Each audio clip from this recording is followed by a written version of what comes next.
Well, we talked about the use of toy theater as a means of public relations for the theaters of the day, especially in Great Britain. And they found that this was working well for them, but not only that, but they became popular as a means of entertainment. So it wasn't just the vendors and the theaters who were appreciative and were making money off of this, but people were enjoying it, and they were buying them to use in their homes for their own entertainment.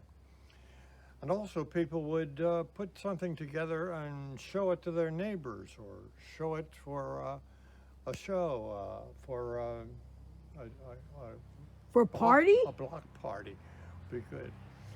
So they became more and more elaborate, and this continued on and on and on.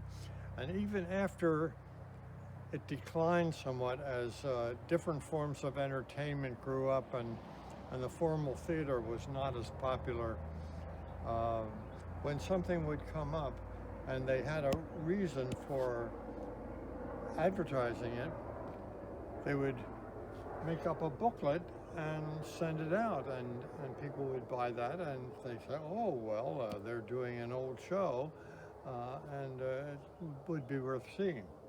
So it became very complicated and, well, good to look at. We saw one in on eBay as looking through other toy theaters, and we fell in love kind of with this, which is a model of the old Globe Theater in Britain, the one where Shakespeare first started putting on his plays.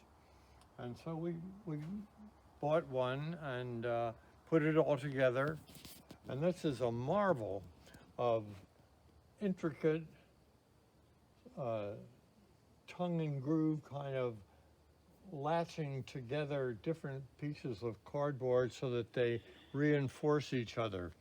And it makes a very stable construction, and it can stand by itself very well. And this one even has the type of balcony stage that the original Globe Theater had.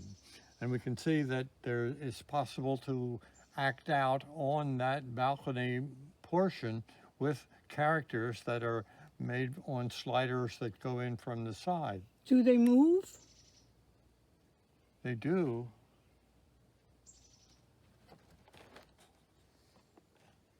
You can see this lady moving all around. Do the bottom ones And move? these guys moving around too. It's traditional when these characters talk, you just move them a little bit and they would say, well, hi lady, what do you got there? Looks like a sword, but you're not the type for that. You see how just kind of give the illusion of talking without really moving very much.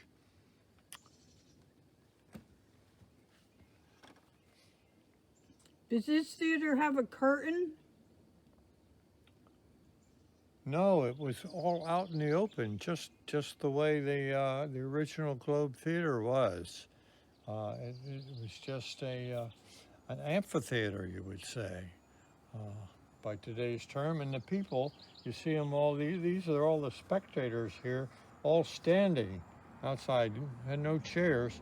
They were all just standing, and notice the one guy is kind of pickpocketing the other there, lifting his wallet, which also happened since in those days, people who went to the Globe Theater were kind of the peasant type folks of the day.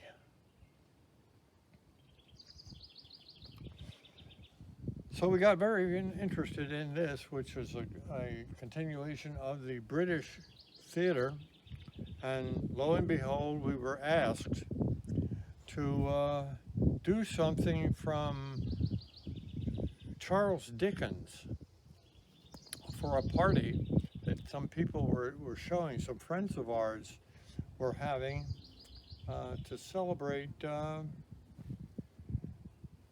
friends of theirs and relatives who were big Dickens fans. And so we were asked to come up with something, and it so happened that we knew where we could lay our hands on Great Expectations, a toy theater with just the thing for a Dickens party.